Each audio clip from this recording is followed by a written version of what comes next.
Grabe, ang sarap magkape, ngangabuno. Sarap. Mayabang ka. Saan kayo pupunta? Uwi na. Bakit? Wala naman ako yung gagawin eh. Tapos na kayo magkape? Yes. Kumain naman kayo. Hindi po, busog kami. Busog kayo? Oo. Puta ka na. Uupakan na kita. Niyayabangan mo ko. Lapain mo. Ano? Sige, may challenge ako sa'yo. Ano challenge yan?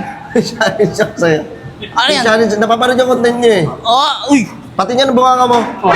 Yan, Oh. ika-challenge natin yan. Ilang kaya sa bibig mo ng titi?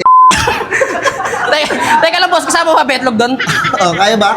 Kaya ba today? Teka, boss. Ano ba yung sinasabi mo Hindi kanina? boss, dito ako sa King of Street Foods. Masarap ba dyan? Masarap boss, at saka meron kami bago yung mix and match.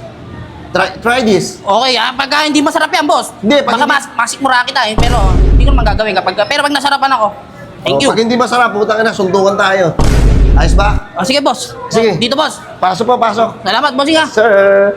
Bigla ang bakbak nga pala kami dito ni Ngangabu mga pare ko sa King of Street Food. Sabi kasi ni Bossing mga pare ko, meron silang bago dito itong all day mix silog pero marami pa kayong pagpipilian dito mga pare ko. Bali ang in-order nga pala namin ni Ngangabu, itong pinagmamayabang sa amin ni Bossing. Umorder din kami itong kanilang pansit canton. At matatagpuan nyo nga pala ang King of Street Food mga pare ko dito lang sa may Vanguard Street, North Caloocan. Sigurado kung makakain kayo ng maayos dito mga pare ko kasi malinis at malawak ang kanilang dining area dito. At si Bossing nagpapasikat pa sa akin mga pare ko, aray ko po.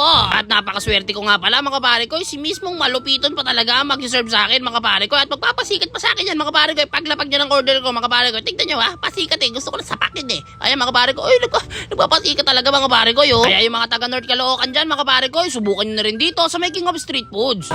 So ayan mga pare ko, nahanap ako ni Boss Malipito no.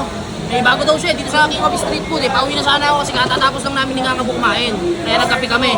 Napakain na naman ako pero tikman natin kasi sabi niya masarap daw eh. Ayan, ito nga pala, tapa. Tikman natin.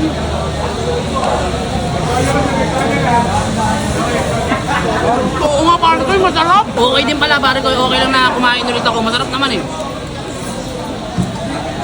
Grabe yung ano nila pare ko, yung tapa nila.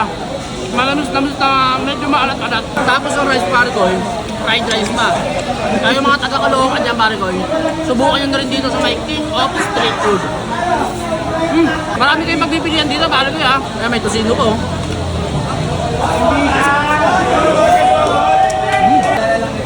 Ayan o, itlog. Mabuti na lang pare ko, nasarapan ako. Kasi pinapangako ko pare ko kung hindi ako nasarapan, titik mo na ako sa malupiton. Oo. Bali, umorder nga rin pala kami nito ni Ngangabu pare ko. Ito kanilang pansit. Ayan o. Kamalagsit. Grabe to pare ko, yung daming toppings. Ayan mo. Kuhain ito yung mga pagkain dito pare ko. Oo nga mo, bakbakan mo. Sabi ni Malupiton, masarap daw yan eh. Oo nga, sabi niya masarap eh. Pag hindi, kagatin mo ha. Kagatin mo sa pisngi. Gating ko yun. Oo, kagatin mo sa pisngi pag di ka nasarapan. Tusino pa lang yan ha. Ano? Sarap alugol. Classic ba yung tusino? Classic na classic. Tignan mo to, ito.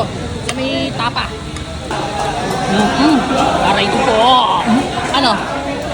Ang sarap. Panalo. Ayan nga po, tikman mo rin yan, pansit canton. Ayan o. Pang 3 to, ano na yan ha, 3 person na yan. Ang dami yan, ang laki ng laga yan. Ano? Panalo rin pare ko. Masarap to, di ba? Sarap. Ito naman mga kapare ko, subukan rin natin sa kanin itong kanilang pansit canton. Pag kumain ka dito sa may King of Street Food, pare ko, makaparami. Ang kain mo rito. Panalo at quality mga pagkain. So yung mga pare ko, inom na